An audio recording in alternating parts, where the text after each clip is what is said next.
चुनावी विश्लेषण। जी हाँ, इसकी लगातार सीरीज बना रहे हैं। इस सीरीज में हमारा अपना भी इंटरप्रिटेशन है। हम जनप्रतिनिधियों को भी शामिल करते हैं, हम उन लोगों को भी शामिल करते हैं जो लोग हमारे दर्शक हैं, सिटी हलचल को दिल से प्यार करते हैं।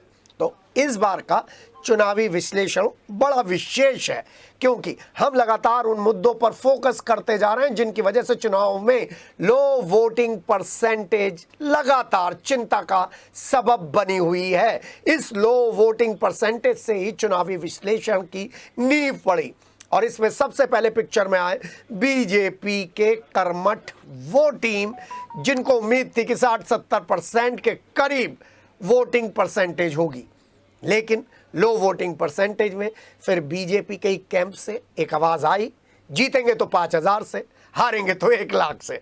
जी हाँ, जीतेंगे 5,000 से, हारेंगे 1 लाख से। तो ऐसे में हमने विश्लेषण करना शुरू किया।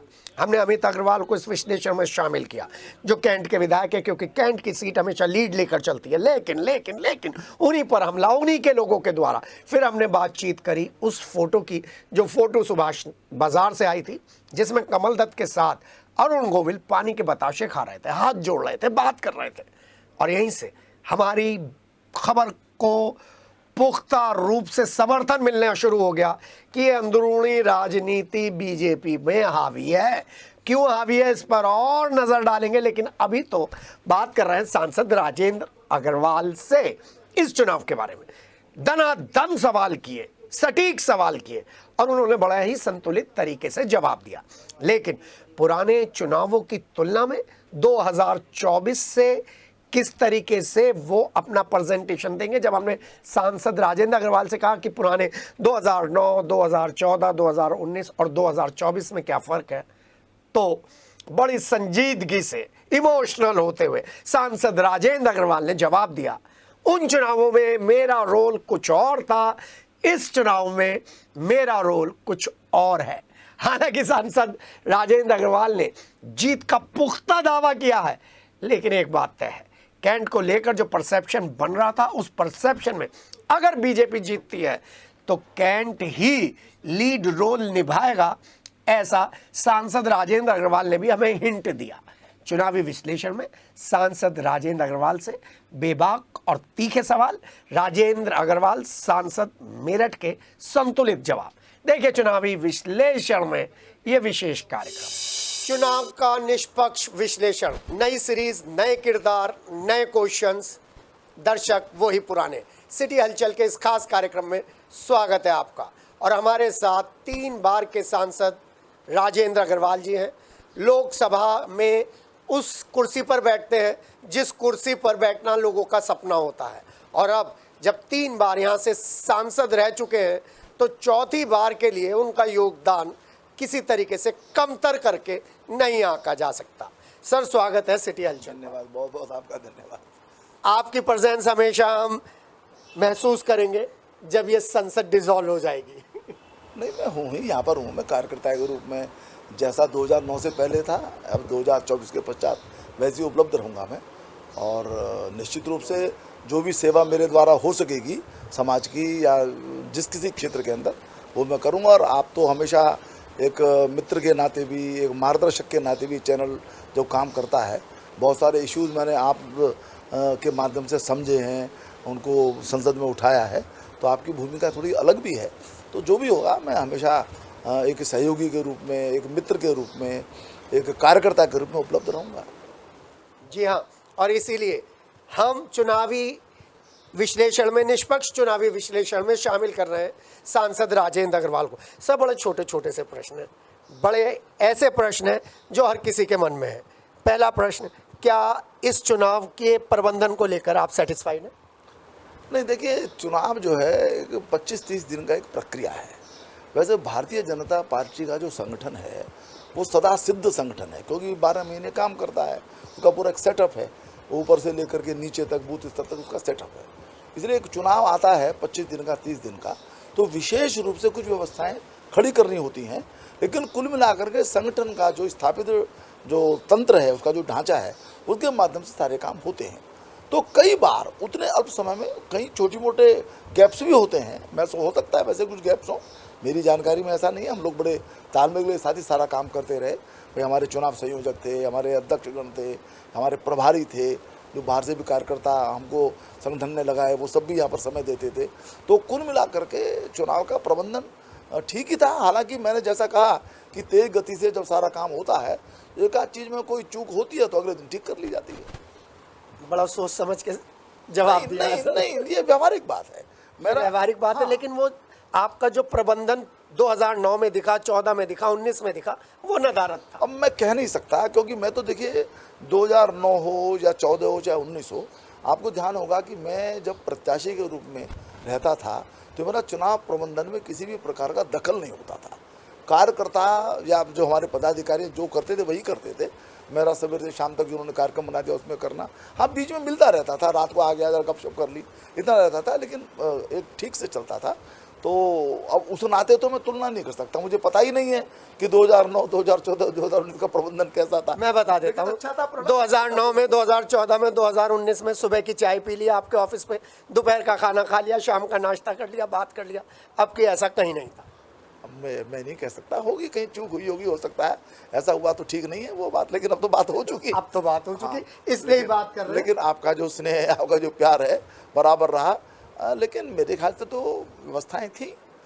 आप ही के बराबर में ऑफिस खुला था, एक उम्मीद जगी थी कि बहुत बढ़िया इस बार चुनाव लड़ा जाएगा। फिर बाहर का कैंडिडेट आ गया, बाहर का जो कैंडिडेट आया है उस पर जो ये चस्पा लगा था वो मिटाने में कामयाब रहे आप लोग? नहीं, वो तो मैं समझता हूँ कि उसको लोगों ने बहुत जल्दी उनके ध्यान में आ गया।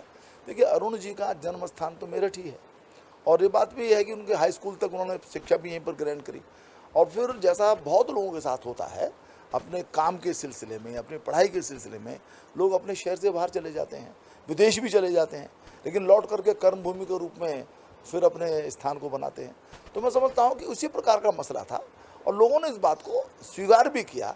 और आपने चुनाव प्रचार अभियान के दौरान भी देखा होगा कि उनका स्वागत, उनका के प्रति जो स्नेह का भाव या आदर का, वो तो राम को था, रामानंद सागर की रामायण की राम। तो अरुण गोविल और राम का पात्र अलग तो हो नहीं सकते। अरुण गोविल ही थे जिन्होंने राम का अभिनय किया, वो तो इंसेपरेबल है, तो उसका भी उनको लाभ मिला। लेकिन कुल मिलाकर उनकी जो स्वीकार्यता थी, चाहे वो अरुण गोविल एज पर्सन या अरुण गोविल एज राम का चरित्र निभाने वाले, वो दोनों, जैसा मैंने कहा कि एक ही बात है। तो पूरे क्षेत्र में, चाहे वो ग्रामीण क्षेत्र हो चाहे वो नगरीय क्षेत्र हो, सभी जगह उनका एक अच्छा अभिनंदन और स्वागत जनता। सबसे ज्यादा कहाँ मिला, शहरी क्षेत्र में, ग्रामीण क्षेत्र में? क्योंकि आप तो शुरू से ही प्रबंधन संभाल। नहीं, दोनों जगह ही था। आप देखिए, दोनों ही जगह था, इसकी तुलना करना। लेकिन मैंने देखा खास तौर से, चाहे वो ग्रामीण क्षेत्र हो चाहे वो नगरीय क्षेत्र हो, महिलाओं ने बहुत बढ़ चढ़ करके उसमें हिस्सा लिया। यानी जैसे मैंने भी 3 चुनावों के अंदर अभियान चलाया तो महिलाएं आती थी, इतनी बड़ी संख्या में नहीं आती थी। यही जीत का आधार बनेगा, मैं समझता हूँ ये जीत का आधार बनेगा। और निश्चित रूप से जो महिलाएं भावुक भी होती थी, और ये बात मैंने प्रत्येक क्षेत्र के अंदर देखी। निश्चित रूप से उसका कारण ये भी था कि वो उनके अंदर राम की छवि देखती थी, ये जरूर एक कारण था। लेकिन उसका जो इम्पैक्ट है वो चुनाव के अंदर भी दिखाई दिया, और मैं समझता हूँ कि वो हमारी एक बड़ी जीत का आधार बनेगा। वो एक कलाकार थे, वो एक पॉलिटिशियन है, या वो इमोशनल आदमी है? क्या कहेंगे अरुण को? नहीं, मुझे ऐसा लगता है कि कलाकार तो वो है ही, एस्टेब्लिश्ड है, फिल्मों में भी काम किया उन्होंने, फिर बहुत बड़ी भूमिका राम के रूप में उन्होंने निभाई, तो कलाकार तो वो हैं ही। लेकिन मैंने जो उनको देखा इस बीच में, एक तो वो बड़े सज्जन व्यक्ति हैं, और बड़बोलापन उनके अंदर नहीं है। आपने देखा, वो आए, उन्होंने कहा कि मैं राजनीति के लिए नया हूँ, मैं ABC भी नहीं जानता, लेकिन मैं सेवा करने के लिए मैं आया हूँ। और उन्होंने समस्या के बारे में लोग पूछते थे, बोले मुझे अभी जानकारी नहीं है, लेकिन सेवा करने के लिए आया हूँ, मैं समझूंगा, मिलूंगा। यानी जो साफ गोई से बड़बोलापन न रखते हुए वो जो बात कहते थे, तो मुझे लगता है कि सत्यनिष्ठ व्यक्ति हैं, और उसका उन्होंने निर्वाह किया, और लोगों ने भी उनकी बात के ऊपर कम्युनिकेट करने में वो सफल रहे उन लोगों तक। तो मेरे दिमाग में तो उनकी ये छवि है कि वो सज्जन व्यक्ति हैं, और उनके अंदर कोई चालाकी चतुराई उस प्रकार की बात नहीं है, और सच्चे मन से उन्होंने सारी बातें कही। और सेवा का, जैसा उन्होंने कहा कि मेरा सेवा करने का मैं मन लेकर के आया हूँ, और तो चुनाव के पश्चात, मैंने प्रणाम आने के पश्चात, वो निश्चित रूप से सेवा करेंगे। तो वो ट्वीट, इमोशनल ट्वीट, उस ट्वीट पे क्या कहेंगे? उसने पूरी हलचल मचा दी, बहुत सारी व्यवस्थाओं पर उंगली उठा दी, और फिर ट्वीट का वापस ले लिया। नहीं, वो ट्वीट जो है, मैं समझता हूँ दिल का दर्द है। नहीं, मुझे लगता है कि किसी ने शरारत की है, ये उनकी बात नहीं है, किसी ने ये प्लांट किया। वैसे जैसे मेरी बातचीत हुई तो वो एक सुविचार वो हमेशा एक डालते हैं। अब तो क्रम टूट गया, शायद उसका दबाव भी उनको अनुभव हुआ हो, लेकिन जो भी है एक सुविचार वो डालते हैं। लेकिन ये जो विचार है आज से 6 महीने बाद डलता या कभी जो है पहले के भी डलता, तो जीवन के एक महत्वपूर्ण विचार में इसकी गिनती हो सकती है कि व्यक्ति भाई परखने में दूसरे को गलती करे तो अपनी ही गलती ज़्यादा है, अपना ही दोष ज़्यादा है, हमने कहा को चूक की। लेकिन उसकी ट्वीट की जो टाइमिंग थी चुनाव की दृष्टि से वो ठीक नहीं थी, तो मुझे लगता है इसमें कोई शरारत है और इसलिए उन्होंने उसको विड्रॉ भी किया। कौन हो सकता है वो बंदा? मैं कह नहीं सकता। कभी बैठेंगे तो हमें बताएंगे जरूर आप? नहीं, हाँ बता देंगे। यदि कोई किसी ने शरारत की है तो उसके बारे में पता होना चाहिए, सबको पता होना चाहिए। लेकिन अभी शायद ये इसका समय नहीं है, क्योंकि इसमें कोई संदेह नहीं है कि उस ट्वीट से हर्ट हुए। शरारत है। हाँ, वो राजनीतिक शरारत है और वो अच्छा नहीं लगा, कार्यकर्ताओं को अच्छा नहीं लगा, क्योंकि कार्यकर्ताओं ने सबने बड़े दिल से, बड़े परिश्रम से, दिन रात परिश्रम करके सारे अभियान को चलाया। तो ऐसी कोई बात आती है तो कार्यकर्ताओं के मन को वो अच्छा नहीं लगता है। सर 2008 से भी देख रहे थे, 2009 से आपका पदार्पण हो गया और फिर 2013 और 14, पहली बार 2024 में ये र्यूमर है मेरठ शहर में कोई पर्दे से पीछे बैठकर चुनाव लड़वा रहा है। पहली बार कंपैरिजन हो रहा है दक्षिण का और कैंट का और किठौर का, पहली बार। ये कहाँ से निकला चैप्टर सर? इससे तो आप भी आहत होंगे, सब आहत नहीं, होंगे। मेरे ख्याल से ऐसी कोई बात है नहीं, लेकिन दो लोगों के अनुमान होते हैं। ये लोग अनुमान लगाते हैं कि भी किस प्रकार से प्रत्याशी आए, उसमें उनका अनुमान लगाते हैं वो। मैं तो सीधी सीधी बात में सोचता हूँ, जो बात मैंने कही भी, और ये मेरे मन की बात है। इधर उधर की बातों पर फिर मैं ज़्यादा गौर भी नहीं करता। मेरे मन की बात ये है कि जैसे प्रत्याशी ही बदला, तो ये हमेशा हमारे केंद्रीय नेतृत्व का ये अधिकार भी है। और मैं ये बात कहता हूँ कि मेरी दृष्टि मेरठ तक रहेगी, उनकी दृष्टि पूरे प्रदेश में, पूरे देश में जाती है। वो सारे समीकरण देखते हैं, वो सारी चीज़ों पर विचार करते हैं, उसके बाद वो फैसला करते हैं। और 2009 में नेतृत्व ने टिकट दिया, 2024 में उन्होंने ही टिकट किसी अन्य कार्यकर्ता को या अन्य व्यक्ति को दे दिया, ये उनका अधिकार है, उसको उसी सहज ढंग से स्वीकार करना चाहिए। नहीं सर, मेरा प्रश्न ये है, मैं समझ गया उसके पीछे जो लोग बात कह रहे हैं, मेरा उस तरफ ध्यान नहीं जाता। पर्दे के पीछे ना, मैं किसी को नहीं मानता, मैं सीधे सीधे मानता हूँ कि मेरा जो नेतृत्व है, जिसका के प्रमुख हमारे राष्ट्रीय अध्यक्ष जी हैं, या जिसके प्रमुख प्रदेश के अंदर हमारे प्रदेश अध्यक्ष जी हैं, अन्य सब भी हैं, वो तो निर्णय करते हैं, खुले से मन से निर्णय करते हैं, खुले आम निर्णय करते हैं, कोई पर्दे के पीछे की बात नहीं है। सर मेरठ वालों को एक दुख सालता है, आप 3 बार चुने गए, चौथी बार आपकी संभावनाएं और ज़्यादा थी। मैं आप जितने कंफर्टेबल होकर और जितने दिमाग लगाकर जवाब दे रहे हैं, वो अनुभव अब पीछे हट गया। क्या अनुभव को और आगे नहीं बढ़ाना चाहिए था चौथी बार के लिए? नहीं, मैंने इसका जवाब तो दे दिया, ये अधिकार है उनका, ये जनता की तरफ से सवाल है। देखिए एक बात मैं फिर कहता हूँ, एक को हीरे को आपने तराशा और फिर तिजोरी में बंद कर दिया, फिर क्या? नहीं, कुछ ऐसा नहीं है, ये बराबर एक प्रोसेस है। नए व्यक्ति आते हैं, पुराने व्यक्ति अन्य काम में लगते हैं। ऐसे यदि ये प्रवाह नहीं होगा, संगठन कैसे चलेगा? आखिर मैं भी 2009 में आया तो मुझसे पहले लोग थे, तो इसलिए ये तो प्रवाह है, यानी राष्ट्रीय स्तर पर भी प्रवाह चलता है।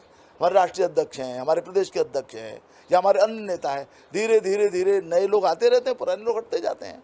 ये एक कंटिन्यूटी है, जो भाजपा की विशेषता है। एक परिवार की पार्टी नहीं है, ये सारे कार्यकर्ताओं की पार्टी है। तो जो वैशिष्ट है, उस वैशिष्ट का ये प्रमाण है जो यहाँ पर हुआ है। सर 2009 में आपके खिलाफ कौन खड़े हुए थे सर? मुलुक नागर थे जी, बसपा से जी। और 2014 में सर? 2014 में मेरे शाहिद मंजूर थे जी। और 2019 में सर? याकूब साहब थे। और 2024 में सुनीता वर्मा। इन चारों में आपको कौन सा टफ कैंडिडेट नजर आया? नहीं, देखिए, टफ कैंडिडेट कई दृष्टियों से सोचा जा सकता है। भाई सबसे कठिन जो चुनाव था भाजपा की दृष्टि से, वो 2019 का ही था। कुछ समीकरण भी थे, माननीय मोदी जी ने बराबर ये प्रयास किया और उसमें वो बहुत सीमा तक सफल भी हुए कि वोट बैंक के जो खांचे हैं उनको तोड़ा जाए। तो थोड़ा हमारी पैठ उन वर्गों में भी हुई जो परंपरागत रूप से हमको वोट नहीं देते थे। तो लेकिन 2019 तक शायद हम उसको बहुत ज़्यादा तोड़ नहीं पाए, तो समीकरण बड़े टफ थे। और आपको ध्यान होगा कि 48.2% वोट प्राप्त करके भी हमारा मार्जिन 5000 से भी कम का था, क्योंकि हमारे विपक्षी जो प्रत्याशी थे उनको 47.8% मिला, माने 96% कुल पोल्ड वोट का हम 2 लोगों में बट गया था। तो बड़ी एक टफ सिचुएशन थी। मैं समझता हूँ कि उसके बाद से 5 वर्ष का समय बीता है, उसमें हमने अपनी उन वर्गों में पैठ थोड़ी बढ़ाई है और अधिक, जिनमें पहले नहीं थी। तो इस बार के उसके अंदर उन्होंने भी हमको कुछ वोट दिया है, और समीकरण की दृष्टि से भी थोड़ा सा ये 2019 जैसा कठिन चुनाव नहीं था। तो मैं समझता हूँ कि 2019 ये टफेस्ट था, और इस बार हम लोग कंफर्टेबली जीतेंगे। सर, एक बीजेपी की नई लहर सी आ रही है जो मैंने कभी नहीं देखी।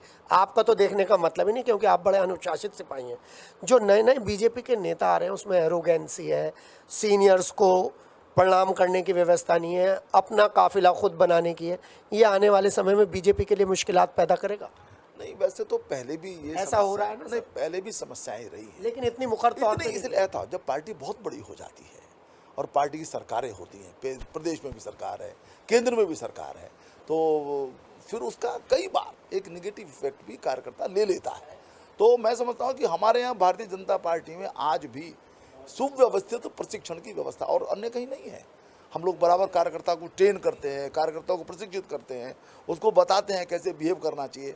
और हमारे सामने हमारे प्रधानमंत्री जी का आदर्श है, हमारे जो अन्य जो हमारे नेताओं का सबका आदर्श है, हमारे मुख्यमंत्री जी का आदर्श है, कितनी विनम्रता से सबसे मिलते हैं। तो मैं समझता हूँ कि कुछ थोड़ा बहुत ये हो सकता है, आखिर सत्ता के अंदर कुछ इस प्रकार की घमंड आ जाता है। हो सकता है, देयर इज सम चांस, ये हो सकता है। लेकिन थोड़ा बहुत तो पहले भी था, मैंने देखा है, तो हमारी प्रदेश के अंदर भी सरकार थी। सर, नमस्ते करना नहीं छोड़ते थे, प्रणाम करना नहीं छोड़ते थे, कार्यकारिणियों में बहस कर कभी नहीं होती थी, एक अनुशासित कार्यकर्ता होता था। क्या कारण है इसका? हमें तो ये लगता है कि जो आपके साथ के लोग हैं वो शायद ऊंचे कद के नेताओं से बात करते हैं, इसलिए लोकल लोगों को कुछ मानते नहीं। देखिए, मैं इतना ही कह सकता हूँ कि आपके ध्यान में ये बात ये बहुत अधिक आई है, तो इसकी हम चिंता करेंगे, और चुनाव के पश्चात फिर कहेंगे भाई आओ बैठो, अपना ये परिवार है। लेकिन सुनते तो नहीं है वो लोग नहीं, आपकी। सुनेंगे। सर देखिए, संगीत सोम को संभालना भारी पड़ नहीं, गया। वो देखिए, मैं उनके ऊपर कोई टिप्पणी नहीं टिप्पणी नहीं है, उनको समझाना भारी पड़ गया। अगर वो कूद जाते तो बालियान जी की सीट निकल जाती, वो चुपचाप बैठ गए। नहीं, वो देखिए, वो जो सारी चीज़ें हैं ना, कई बार वैयक्तिक जो महत्वाकांक्षाएं होती हैं वो संगठन के अनुशासन के ऊपर से भी बड़ी हो जाती हैं।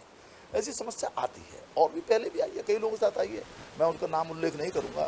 कई बड़े बड़े नेताओं के सामने भी बात आई है कि उनकी जो वैयक्तिक महत्वाकांक्षा है, उनको लगता है कि मैं बहुत बड़ा हूँ, मैं शायद संगठन से भी बड़ा हूँ, तो ऐसे लोग कठिनाई पैदा हो जाती है। लेकिन कुल मिलाकर के आप यदि देखें, बाई एंड लार्ज हमारा कार्यकर्ता अनुशासित ही है। और मैं जैसा मैंने कहा, क्योंकि हमारे पास उदाहरण है सामने, यदि उदाहरण न होते तो भी उसको अनुपालन कराने में परेशानी होती है। हमारे पास मोदी जी का उदाहरण है, हमारे पास नड्डा जी का उदाहरण है, हमारे पास शाह जी का उदाहरण है, जो नीचे से कार्य करते हुए धीरे धीरे यहाँ तक पहुँचे हैं, और उनकी विनम्रता उसी प्रकार की है, कोई वीआईपी पना उनके अंदर नहीं है। तो क्योंकि हमारे पास उदाहरण है, इसलिए हम कार्यकर्ता को समझा सकते हैं, और कार्यकर्ताओं को समझ में भी जरूर आ जाएगा। चलिए, आपने इस बात को, मैं विधायकों की बात कर रहा था, आप कार्यकर्ताओं पे लिया है। कार्यकर्ता तो हमेशा आपका अनुशासित है। जनप्रतिनिधि भी आखिर जिनका मैंने बात की, तो जनप्रतिनिधि सबसे बड़े जनप्रतिनिधि है। तो आखिर जैसे हमारे प्रधानमंत्री ने कहा कि मैं प्रधान सेवक हूँ, तो वो प्रधान सेवक है, तो जो जिस स्तर पर है तो सेवक ही, बरादरी तो वही है जनप्रतिनिधि की भाजपा के। तो इसलिए मैं समझता हूँ कि ये बातें कहीं बीजेपी वालों के साथ मैं बैठता हूँ, दुकान वालों के साथ बैठता हूँ, जो बिल्कुल आंखें बंद करके कैंडिडेट का वहाँ पे नाम नहीं है, वो उसे बीजेपी को ही वोट देना है। वो कह रहा है जीतेंगे 5,000 से, हारेंगे 1 लाख से। आप क्या कहें? नहीं, हम जीतेंगे, और मैं ऐसा समझता हूं कि 1 लाख के आसपास वोटों से हम जीतेंगे। थोड़ा बहुत 10-5 हज़ार कम हो सकता है। आप यदि मैं कहना चाहे तो मैं ये कह सकता हूं, चलिए कि 1 लाख + -25,000 ये हमारी जीत होगी।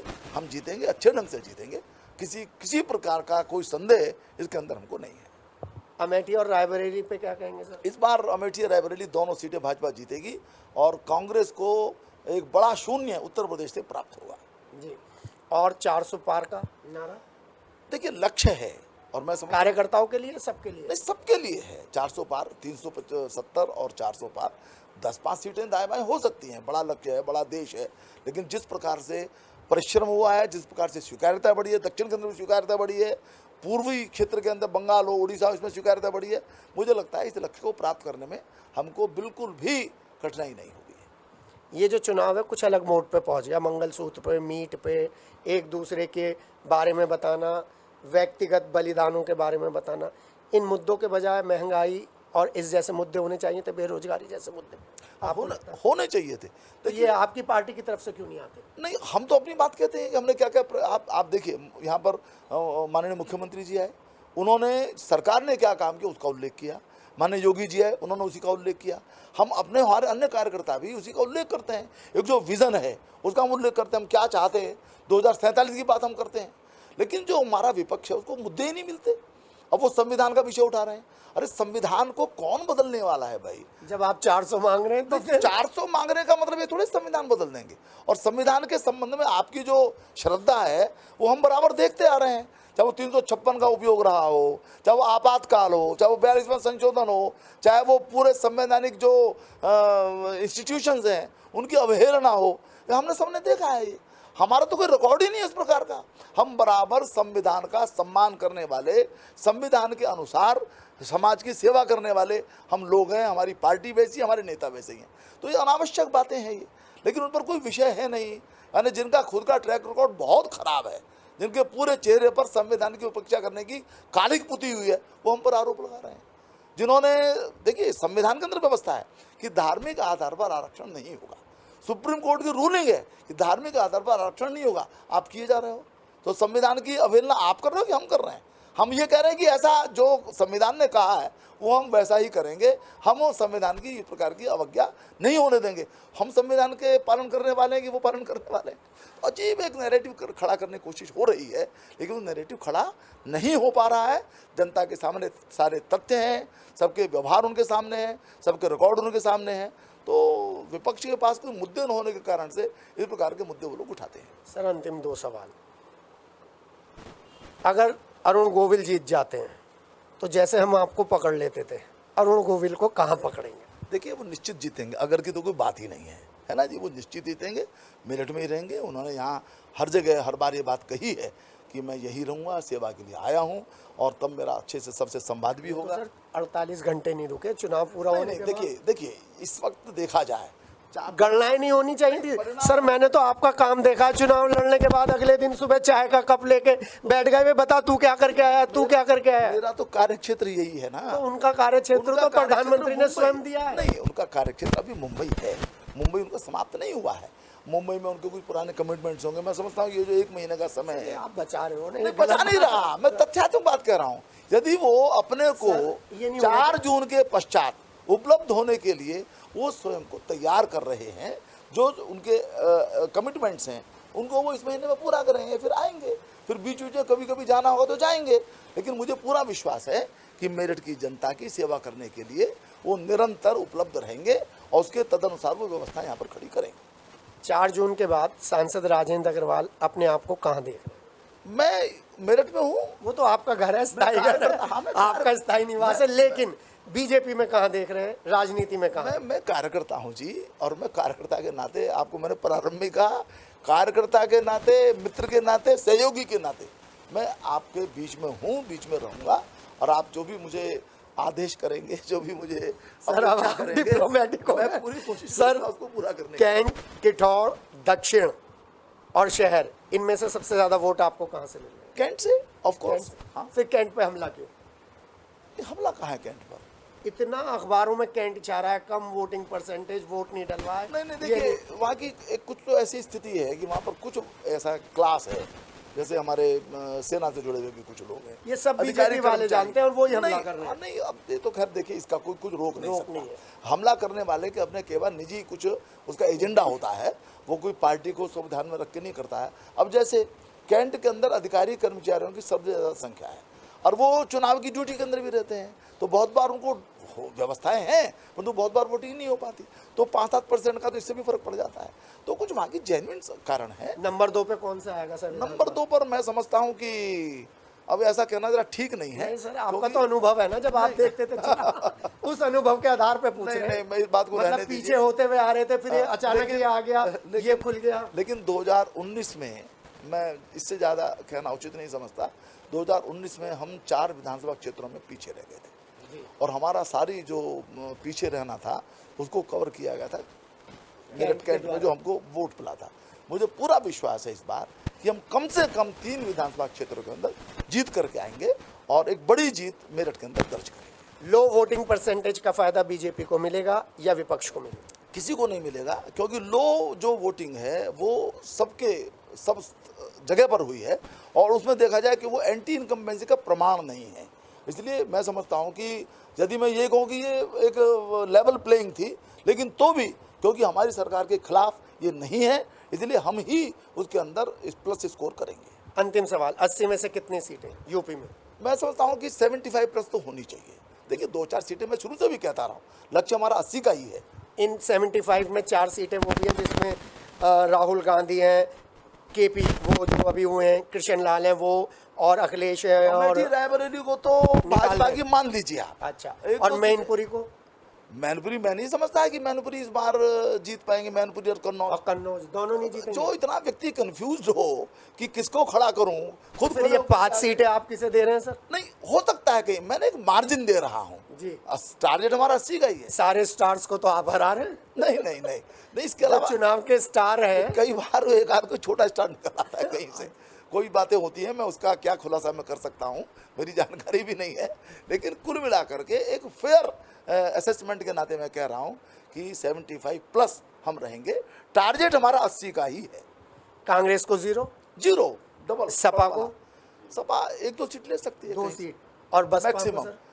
बसपा भी मुझे लगता है कि स्कोर नहीं कर पाएगी इस बार। जी हाँ, कुछ अपने दर्शकों को क्या कहना चाहेंगे, मेरठ वाले दर्शकों को सिटी हलचल के माध्यम से?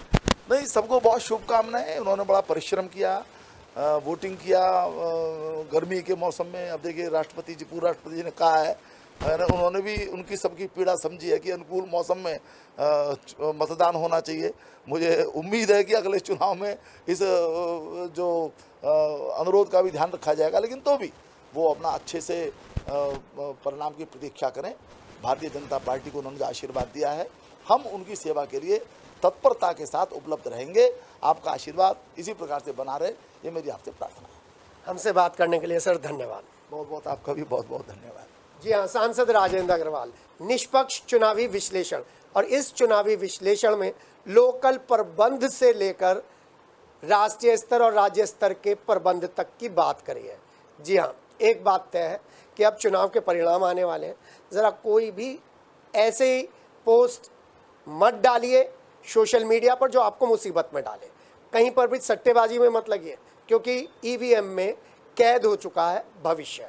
लेकिन अगर आप इस तरीके के काम करेंगे तो आपको कानूनी कार्रवाई की जद में आने से कोई नहीं रोक पाएगा। सिटी हलचल आपके सामने ऐसे ही निष्पक्ष चुनावी विश्लेषण लेकर आता रहेगा। बने रहिए सिटी हलचल के साथ। मैं हूं के, मेरे साथ संजय सीनियर और संजय जूनियर की टीम है। मिलते हैं अगली चुनावी विश्लेषण में। धन्यवाद।